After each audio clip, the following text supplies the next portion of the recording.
The most heartbroken fan base in basketball is suddenly 3 wins away from the end of a 53-year wait. 3, and almost nobody is saying it out loud because Knicks fans have learned the hard way what happens when you let yourself believe. But the math is the math, so tonight, before Game 2 tips off in San Antonio, let's say the quiet part loud. This is actually happening. Because the wait on this run has no equal anywhere in the sport. This is a franchise that has spent half a century as the league's cautionary tale. The biggest market, the most famous arena, and one of the longest championship waits in the sport. So let's walk through the whole thing. The wait, the heartbreaks, and why the next 10 days might finally be different. This is Game is Culture.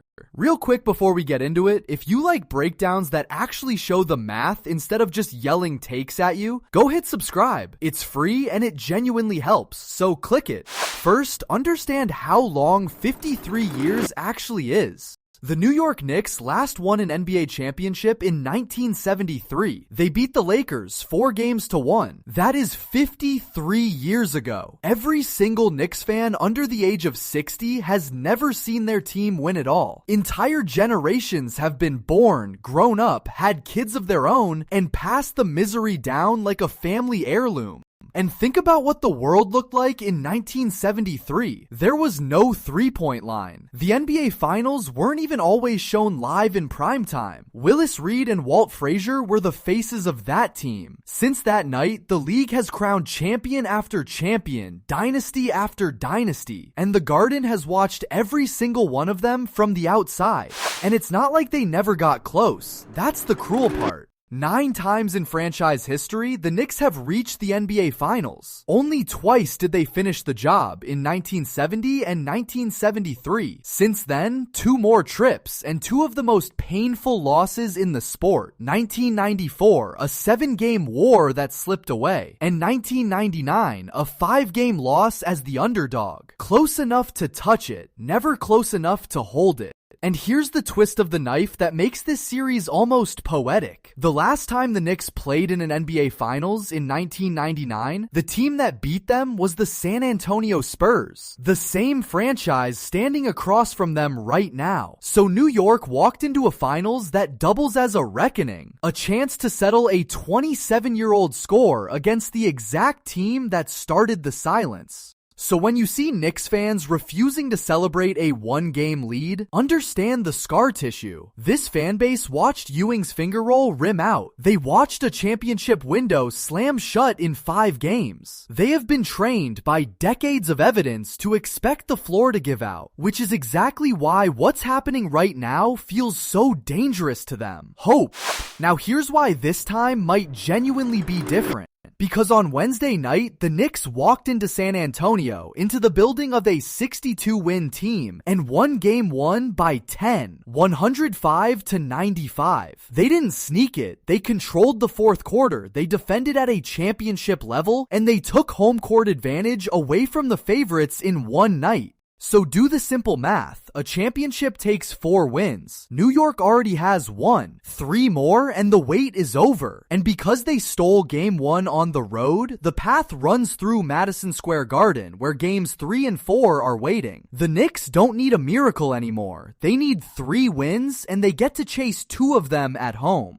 And tonight is the night that decides how real this gets. Win Game 2 in San Antonio, and New York goes home up 2-0, with the Garden about to host its first finals game since 1999. Lose it, and this becomes a brand new series at 1 apiece. The gap between those 2 futures is enormous, and it gets decided in one night. Real quick though, if you've made it this far, you've really got to hit subscribe. I'm not going to beg, but I am going to ask, so hit it and I'll wait.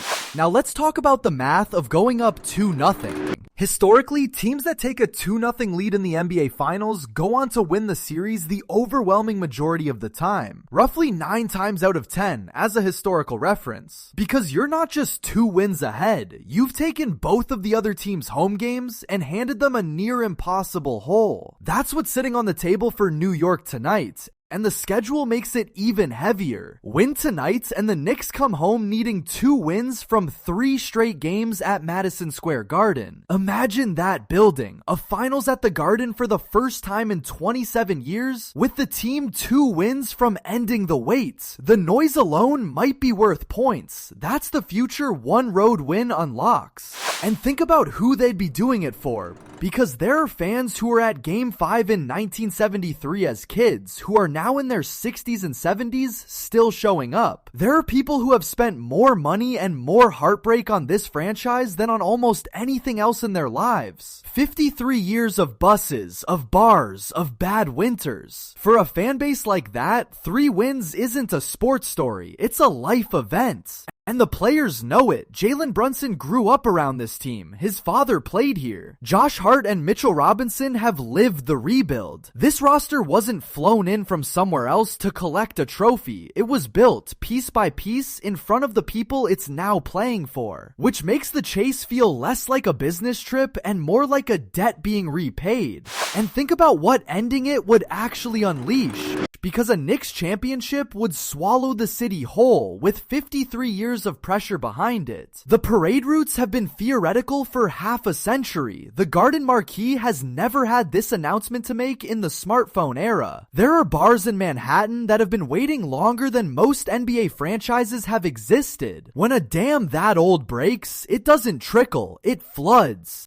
And the basketball world has a stake in it too. The league is simply louder when New York matters. A Knicks title would hand the sport one of its great missing stories, the way long-suffering droughts in other sports became instant legend the moment they ended. Every neutral fan understands what this would be, appointment history. And then there's the poetry of the opponent. To end the wait, New York has to go through the franchise that slammed the door in '99. Beating anyone ends the drought. Beating San Antonio avenges it. For a fan base that remembers everything, that detail might matter almost as much as the ring itself. Now the honest other side, because 53 years teaches you caution. The Spurs are still a 62-win team. They're still the favorites on paper, with the best young player on the planet. And they just shot 26% from 3 on their own floor. That number is almost guaranteed to bounce back toward normal. So expect tonight to be San Antonio's best punch of the entire series. Desperate, at home, with their season effectively on the line.